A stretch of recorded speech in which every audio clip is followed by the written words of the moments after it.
Let's see. Well, we'll get to all things, the game coming up, but obviously the biggest story in the Premier League today is Erling Haaland's new 9.5-year contract. I just wanted to know your reaction when you found out about that news.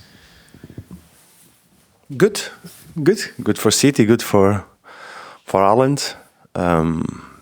Long-term contract, says that a lot of faith, quality player. Good. It's, I suppose, the bigger picture, I suppose, is it's a long contract. We're seeing those at other clubs have also brought in longer contracts. Is that where you see sort of top end of the game going, sort of players committing longer term, and will that have any other sort of, impact on squad building going forward, do you think? Don't know if this is a tendency to the future. I don't know.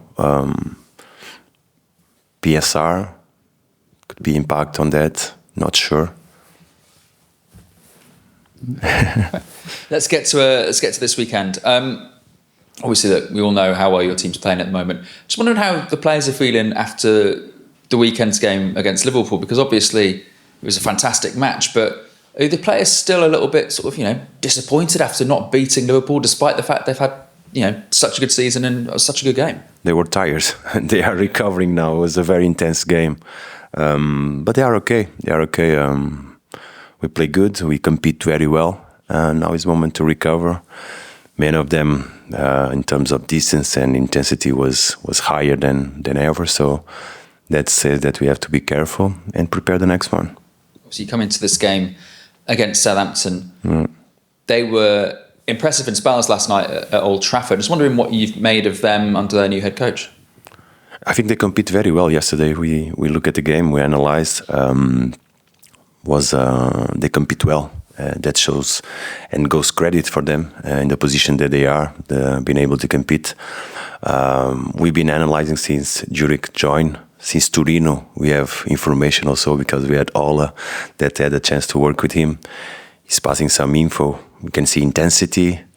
So we expect a very tough game on Sunday. It's going to be another interesting clash of styles, isn't it? Because obviously they seem quite comfortable with the ball, even though they are so low down the table. And yet at the same time, we all know how devastating your team is on the break and when out of possession as well. We don't know what's the game gonna come out. We don't know how things gonna come out. So what we have to do is to prepare, analyze well. Southampton, good players, and this is what our focus on. Cheers. I don't know. You mentioned the fatigue, perhaps that's may set in after the game the other night. What kind of selection dilemma does that give you with the game coming up? The same dilemma as I have always, every game, trying to figure out the best decisions and solutions for the game. We have almost every player available, healthy squad, so the same. But I think in terms of time, we have time to recover well. Is there any news on injuries? No, assessing from the previous game. Danilo going back, Ibrahim closer. Healthy squad, thank God. As a former goalkeeper, how would you assess the performance the other night of Matz Sels? He kept you in the game and earned you that point. Definitely. Huge performance. I think Matz is in a very good moment. His confidence, and he's been able to, game after game, kept us on the game with his saves. So we are delighted. Hope he continues. Thank you. Hi, Nuno.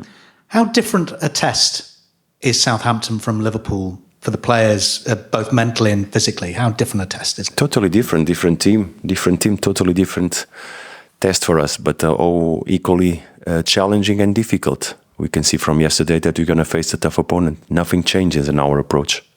What changes between the two? How is it different? Just talk us through it when you're analysing. The players that they have, most teams are totally different.